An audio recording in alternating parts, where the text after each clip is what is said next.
Hey guys, it's Joe. Welcome back to part 3 of the story of WoWMartiean. This episode we're going to cover pretty much where the channel really took off and where I did a lot more, I would say more mature work than I had done before. I started to stretch my wings a little bit in terms of doing different kinds of content. I was lucky enough to be in the Mr. Pandaria beta, so it afforded me opportunities to create content in there prior to release. The biggest thing of those, of course, was the rares guides for Pandaria, all the different rares that they had in that expansion. I had remembered at BlizzCon when they announced Mr. Pandaria, they said one thing that stuck out to me and I wanted to hold them to it. And that was they were going to go back to old school World of Warcraft. I really wanted to believe them, but I needed to see it for myself. So when I was in the beta and I was looking at the rares that they had in Pandaria, it reminded me of the rares that were in Outland, the rares that they had in Northrend, basically where you would kill one to get an achievement, and then if you went and killed all the rares in the continent, you would get an additional achievement. So that's how those were done. And then in Cataclysm, they made a big misstep.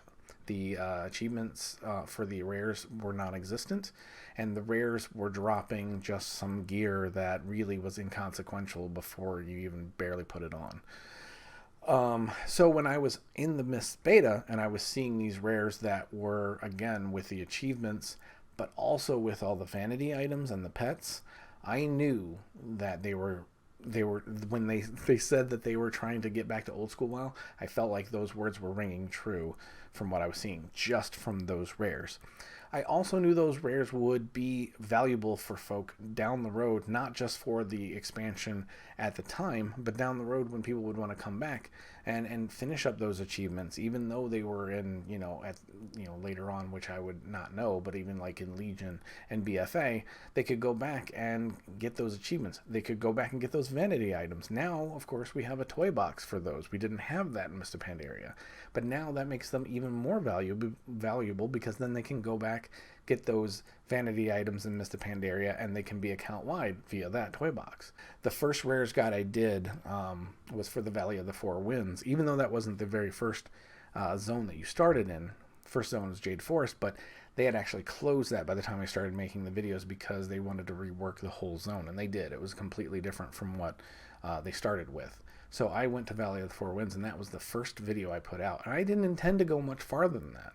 I wanted to just show everybody that I thought that they were really making good on their word, that they were making old school WoW with new tech.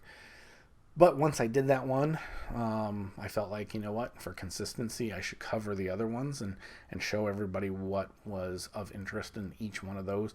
And really, I wanted to be unbiased about what I thought was interesting. I wanted to show everybody what everything was and leave it up to you as to what you wanted to farm and what you wanted to do. Because let's face it, those rares were truly rare. They were, an hour spawn time, which was nothing. It used to be, look at the Timeless Proto-Drake and stuff in terms of rares and spawn times. But even an hour, was kind of crazy, for it to only be an hour. But now, it seems nuts because a rare spawn these days pops back up in about a minute. But the thing was, even though it was an hour spawn time for these rares, the real rare part about them was the fact that, they had, it's like a 10% drop rate for the item that they were dropping. So I created that first rares guide, and, it got some notice. I still don't remember exactly how much notice it got right away or if it took some time. But the odd thing was, as I'm looking back at my videos and the timing of things, timing is everything, I suppose. As I made mention when I first started making my channel, my very first video was retweeted out by Jesse Cox. Well, I made another video of a bug that I found in the beta that I just found silly and funny, and it made me think of something that Jesse would do. It was just like when I made it, I was just like, this is something Jesse would get a kick out of. What the... Dude, did they shave his belly down? Is my Pandaren like an Olympic swimmer? So, I think I retweeted it to him, or I tweeted it out to him. He didn't do anything on Twitter with it, but he did like the video and commented on it, in which that showed up on his feed on his channel. I'll never forget when I uploaded it. It was like 10 o'clock at night, and I didn't think anything of it, and I went to bed. All of a sudden, my phone started showing me notifications from YouTube, and the first one I saw was a comment from Jesse Cox, and I was like, holy crap. Then my phone exploded. I stayed up till about 3 in the morning watching my YouTube channel just blow up with comments and subscribers and everything else, just because Jesse Cox came and made a comment on it. The video is called The Myths of Pandaria Beta, Pandaren Olympic Swimmer. It is the day after I uploaded my first Rares Guide. So I'm assuming at that point is when the Rares Guide really started to explode. I absolutely loved doing the Rares Guide, and I still miss the fact that I really don't have the inclination to do the Rares Guides like I used to.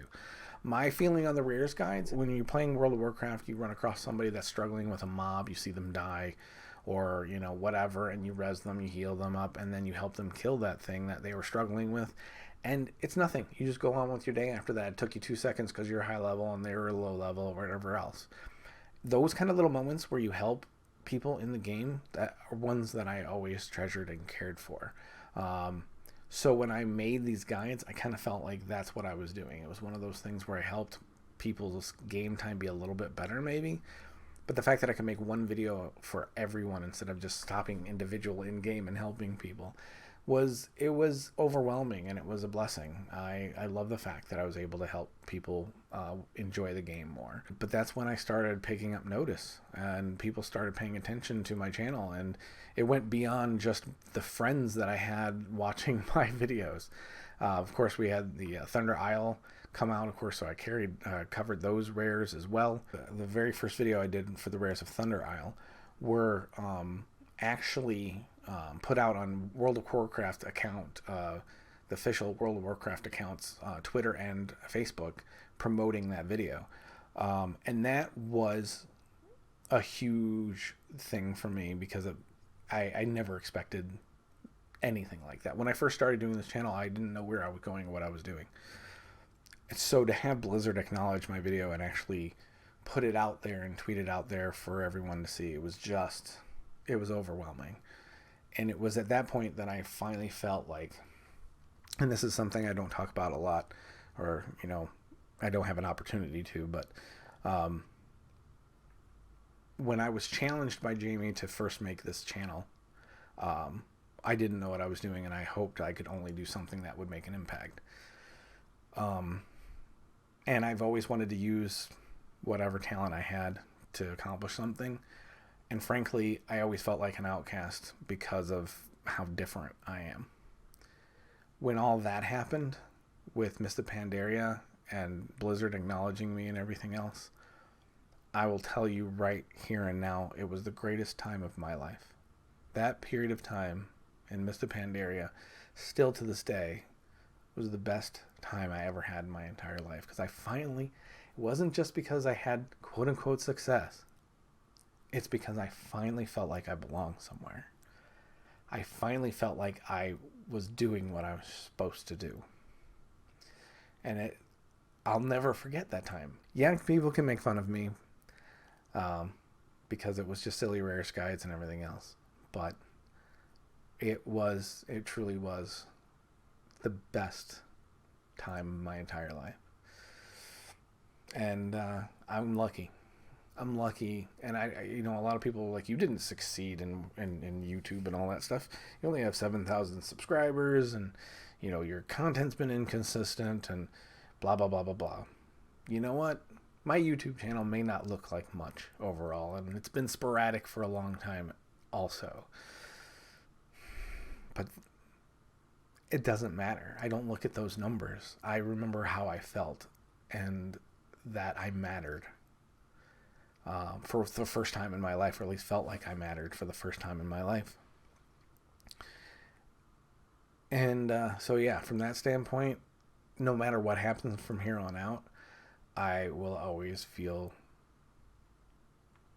such a sense of being grateful. I'm just grateful for the fact that I had an opportunity, much less had any kind of appreciation for what I did. It was just a blessing overall, and I'll never forget it. So, really, really don't have much to say beyond that. Yeah, it was just the best. And anybody watching this right now that knows anything about that and that was there during that time, or even just if you're picking up and you can go back and look at some of that stuff, thank you for any view you've ever given me. Thank you for any like you might have given me, any follow, subscription, anything. I'm very humbled and always have been by what happened, and I'll never forget it. Like I said, it probably will always be the best time of my entire life. So anyway, until the next part, thanks guys.